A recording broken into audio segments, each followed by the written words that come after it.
চারিদিকে সাজো সাজো রব, হাওয়ার গন্ধ পাল্টে গেছে।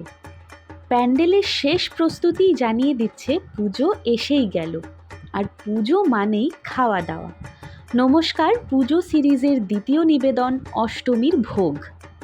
দুর্গাপুজোর 4টে দিনের দ্বিতীয় দিন মহাষ্টমী। আর এই দিনটিকে ঘিরে বাঙালির যেন উত্তেজনার শেষ নেই। এই দিনের মূল আকর্ষণ পাড়ার প্যান্ডেলে বসে জমিয়ে খিচুড়ি ভোগ খাওয়া। সঙ্গে যদি থাকে এমন আলুর দম, লম্বা করে কাটা বেগুন ভাজা আর চাটনি, তাহলে তো ক্যা বাত। খেয়ে দিয়ে বন্ধুদের সাথে শাড়ি পরে প্যান্ডেল হপিংয়ে ওই যে সুগন্ধি গোবিন্দভোগ চালের ভোগ খেয়ে এলে, সেই খোশ মেজাজ যেন তোমায় আরও আকর্ষণীয় করে তোলে।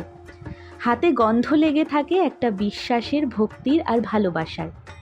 এই অষ্টমীর ভোগ শুধুই খাবার নয়, এটা মা দুর্গার প্রতি অন্তরের শ্রদ্ধা, আমাদের আত্মার মিলন।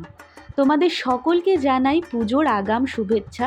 সকলের পুজো খুব ভালো কাটুক, আনন্দে কাটুক, আর খাওয়া দাওয়া থাক পেট ভরে, মন ভরে।